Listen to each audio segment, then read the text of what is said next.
invitation and this opportunity that you give to CIAT, to my institute, to share our work and to share our knowledge with you.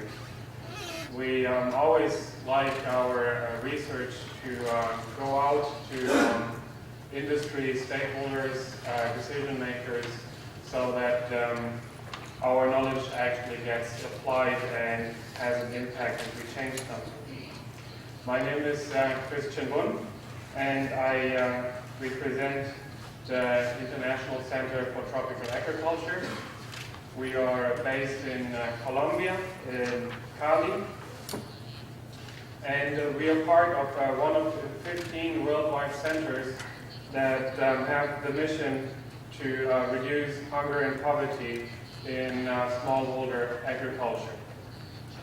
We at CIAT, in our group, we focus on data analysis and policy analysis. We're led by Dr. Andrew Jarvis, great guy, and we grew into a group of about 100 researchers that primarily deal with climate change issues. That's how we grew in, because we have the honor to be the lead center of the global initiative on climate change, agriculture, and security. So we have quite a lot of expertise on climate change issues. And we now use this also for coffee research, where we have a group of about 35 researchers working in high-value markets and vulnerability to climate change. So I am just one of a larger group, and I present some of our work here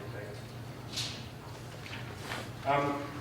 I have to thank Morten, because he has done a great job on presenting on what climate change really means to, well, to not just the buyer, but for the coffee industry as a whole. If we look at the media, usually we have a very abstract image of climate change. It could be anything from deserts to flooding, from fishmen to little girls on ice hanging themselves.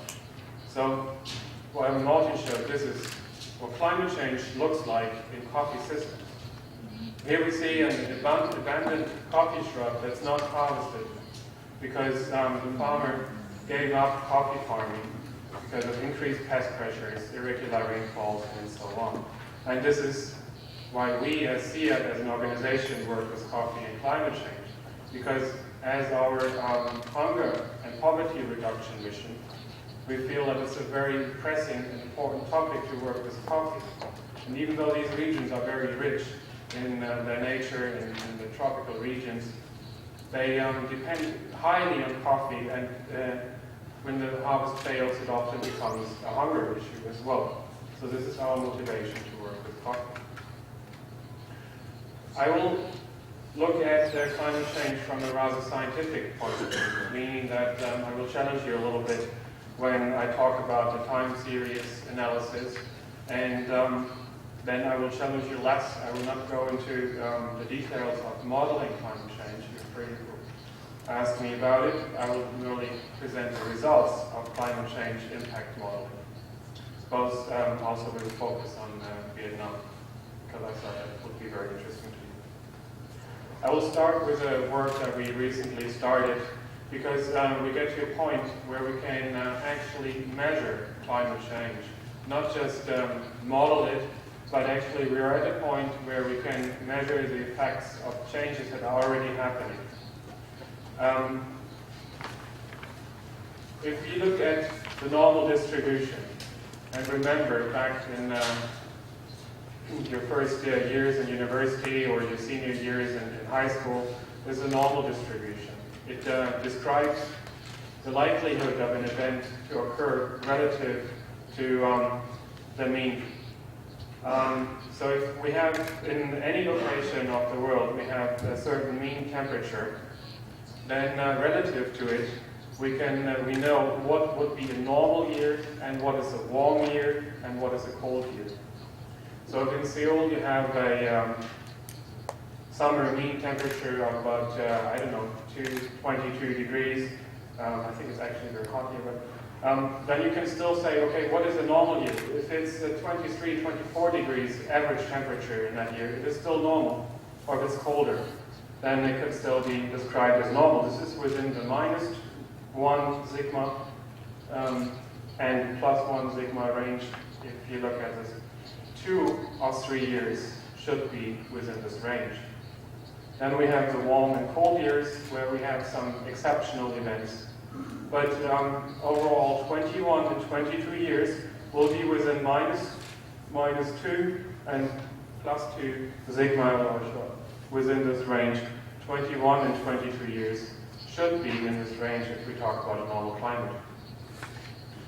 So our colleagues at NASA did this research that they divided the globe into cells of 100 times 100 kilometers, and for each of these cells, for the baseline period of 1950 to 1980, they calculated the temperature range that is can be described as normal, as it is between -2 standard deviations and +2 standard deviations.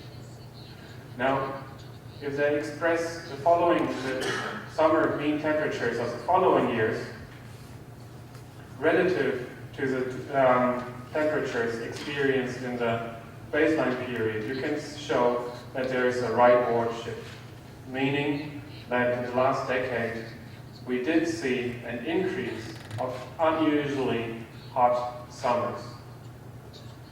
This means that these reports that we see, that we read about in the media, that the producers tell us about, those are not just anecdotal reports. It's not because everybody's talking about climate change. It is because there's actually something happening. So if you read in the news that there was a 1 in 800 years summer, this can no longer be true because we've seen 3 of those summers in the last decade. If you look at this in terms of a world map, then for the base period, you see in Northern America, in the Great Lakes region, in 1955, you see that there has been in this region an exceptionally hot summer. In 65, there were no exceptional events, and in 75, again, the Great Lakes region, you had seen a very hot summer, meaning that this summer would only be experienced in about 1 time in 40 years. And then the other 6 maps show how this has changed. It has changed such that events that previously covered 1% of the globe nowadays cover 10% of the globe, saying that the likelihood of unusual weather events has increased massively. And I will try to show what this means to coffee production. This is a model of coffee production in Mexico, in Veracruz. The blue line is the actual production in this region, and the black line is the model production. So as you can see, this model is quite good. It is based on precipitation, temperature, and labor costs. And if we look at the dependency of production in this region of summer temperatures, we see that there is an optimal temperature of about 25 degrees, which is the mean temperature that was observed over the study period, meaning that the system in this region is ideally, the coffee production system is ideally adapted to local temperature ranges. Over the study period from 65 to 98, the minimum temperature was 23.5 degrees. The coldest summer had an average temperature of 23 degrees, and the hottest summer 26 degrees, average temperature of 26 degrees. These events reduced the yield in this region by 20%. As I've demonstrated, we can now expect events that are outside of this range, which an increased frequency, and that frequent events, like indicated here with a large arrow to the side, which is at 3 standard deviations. This is an event that, according to standard statistics, would be an event that occurs once in 800 years. As I've shown, the likelihood has increased so that now this is an event we have to expect every 22 years. And such an event would reduce yields by 50%. So we're not talking about something we can live with, we're talking about substantial losses of income for farmers. This is a new work that my colleague Sandro shared with me. He's done the same work in Africa, in Tanzania, working with data from producer organizations, and you see the same dependency of coffee production on the mean temperatures during the season.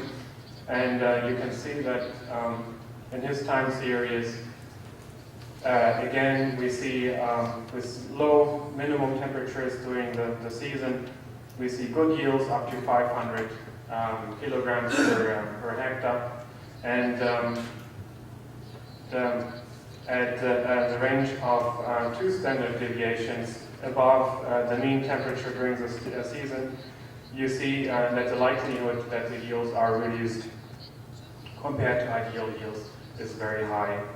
And as we have seen, we expect these events to occur more frequently, so that this will be an issue for the future. So from this part, I want you to understand that climate extremes are the new normal. So if we speak about climate extremes, we have to say this is a climate extreme compared to the 1950, 1980 era, when the climate was still unaffected by climate change. With climate change, we have to consider investing in resilience technologies such as demonstrated by Morten a lot. I just show here shade trees and also investments in new cultivars that are drought resistant. These are 2 cultivars on the bottom 2 pictures, 2 cultivars on the same plot. And as you can see, they look dramatically different. There's some great work by our colleagues at CIAT. And this kind of technology might really be the option for the future, even though it comes at a price in the short term. This is generally defined as a proactive adaptation measure, meaning that we don't just wait until climate change really affects us. We don't wait for this event that reduces the yield by 50% to happen before we do something. We do something first. We look at the information we have available for our study region and then develop adaptation strategies based on this information, and do act first, and then we are better prepared for the changes that are coming. At CIAT, we're trying to do an integrated climate change impact study on coffee. Integrated means that we're not just looking at the biophysical sphere, the biophysical aspects of it, but also the economic aspects of the coffee sector. This graph tries to depict the usual modeling approach. We start with socioeconomic scenarios, working, trying to model future developments of future economic and population developments. These are fed into climate change models, global climate models that give us information about future temperatures, future precipitation patterns.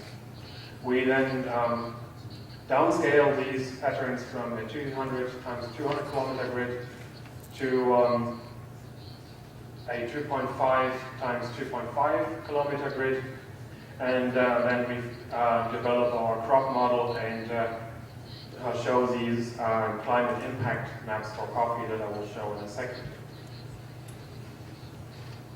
In the next step, we combine it with land use information and a land use change model that uses market mechanisms as well to in the end, get back to socioeconomic indicators that tell us something about the economic development of the coffee sector in the future. Our model uses known presences of coffee farms. This is Central America, where we know quite a lot about, because that's where we are based. And the great points show coffee farms in Central America. And we compare the presence of coffee farms with climate information. So for each point, we know the average temperature, we know the maximum, the minimum temperatures, we know the precipitation pattern, the seasonality, and we also know, for example, temperature during drought, any climate information that could affect the coffee crop. And then we use a machine learning program, a pattern recognition program, that compares the presence of the coffee farm with the climate information, and then extrapolates to get to the model. And it tells us that in dark green and dark blue, those are regions where the climate is probably good for coffee production based on our information that we have about known coffee farms. And if you look at it, while I jump back and forth, our model, this is our global model. So as you can see, the coffee regions are quite well represented, and this makes us confident that for Central America our model works quite well. I demonstrate a more difficult example for India and Southeast Asia region, because there we have less information on coffee production. And as you can see, in India we only have 2 points of where we know that there are coffee farms, because we never went. And as you can see, the model also represents quite well Indian coffee production regions.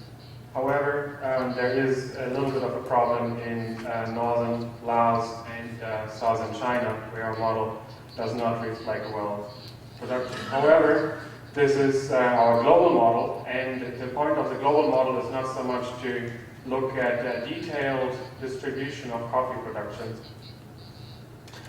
Rather, we try to model the global distribution of coffee in the world. So if you look in Brazil, the green, dark green areas, that is where the climate today is suitable for coffee production, for Arabica production in this case. Also here in Ethiopia and in Africa. In Asia it's more harder to see, but these are the regions where we believe that the climate is today is good for coffee production. Then we combine this with the model outputs, the climate change model outputs, and as you can see, the area that is suitable for coffee production will in the future will be massively reduced, especially in Brazil and in Western Africa. Arabica is generally very sensitive to climate a climate. It needs a very specific climate, so that is why we see these dramatic changes. Here, expressed in the dark red colors, that's where we see very negative impacts. And as you can see, in general, the impact is very negative. Only in the highland regions of Ethiopia, Colombia, and elsewhere close to the equator, we see some positive changes. In general, the regions where we produce coffee today will not be the coffee producing regions in the future.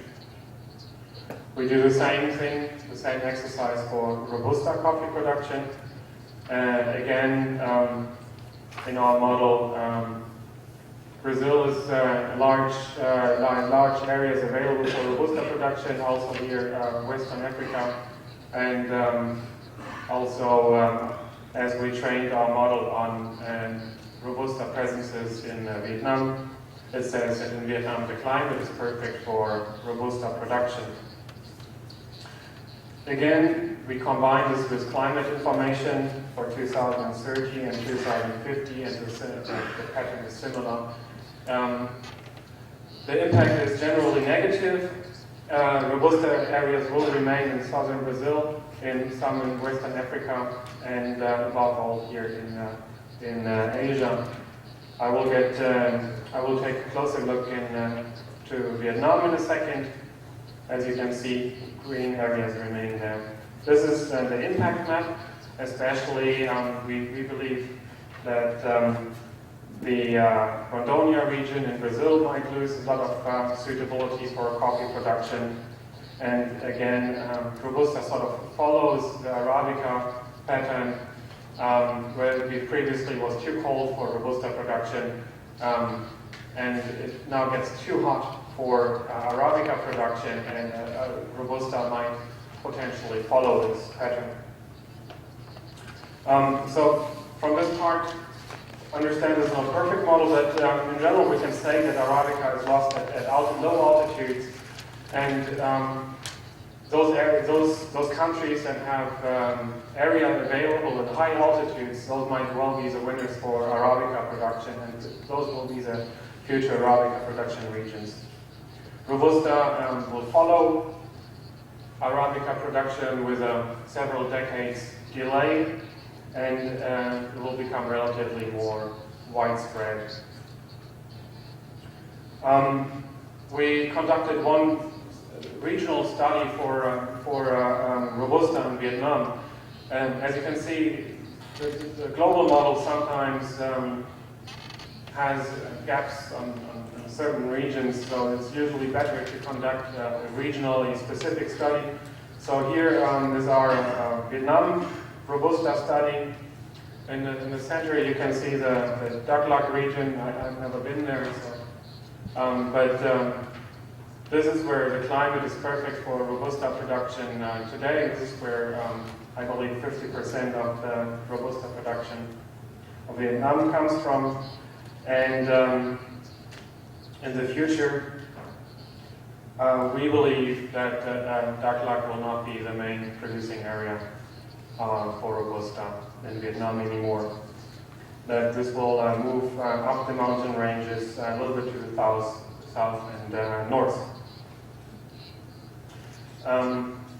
Here the convention is a little bit different because this was for a separate report. In dark red, you see positive changes, and the light colors indicate negative changes. So until 2050, we believe that the climate will become adverse for coffee production in the Dak Lak region. We use the Globium partial equilibrium model. Those are preliminary results. We're still working on this, and we hope to publish this in the coming month with more details. What I present here is really new results. I will quickly explain this. We use exogenous drivers, population and GDP indicator-based demand projections, and combine this with models for the forestry, livestock, and crop sector. These three sectors are modeled on a spatially explicit basis, meaning that for every 10 by 10 kilometer cell, we calculate yield potentials and livestock production and forestry production. And then we integrate all of these spatially explicit cells for each country, based on market mechanisms, so that supply and demand are matched based on price mechanisms. Again, there is no perfect model, but one of our first results is this trying to show the regional shift of coffee production in the future, not just the change of suitability, the climatic suitability, but really the production, also taking into account other crop sectors. In red, this would be the base period according to our model in 2010. As you can see, reality has already picked up a little bit. I normalized all these values to Brazil. I put the Brazilian production in 2010, according to our model, to 100% and compare the output of other regions relative to this. So that, as you can see in our model, in the blue scenario, which is the no climate change scenario, Brazil would double its production, and also the Asian and other South American regions would produce more coffee. Now in green, violet, and light blue, those are climate model outputs, and in most of these scenarios, Brazil will lose a lot of potential area for coffee production, will also lose coffee production, and in all of these climate change scenarios, Asia will become the main production region in the future for coffee. So I will try to sum this up quickly. So what I'm really trying to tell you here is that climate change is already underway. These anecdotal reports that you see everywhere, we can no longer say that this is something we can ignore. It's not going to happen again. It will happen again and again and again. This is something we have to live with in the future. This is not a single event. This is a series of events. This is the future of coffee production.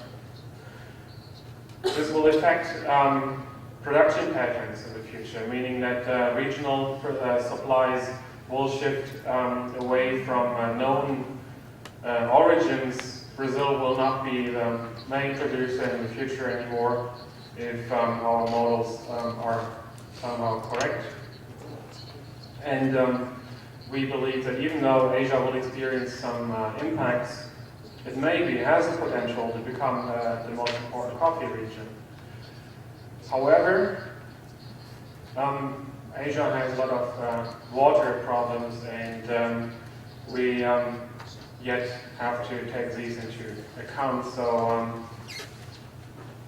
what I really wanted to do as industry stakeholders here is take this information home to your companies, to your businesses, and think about what these changes could mean to your business, and ask yourself whether your business is well prepared to the coming changes.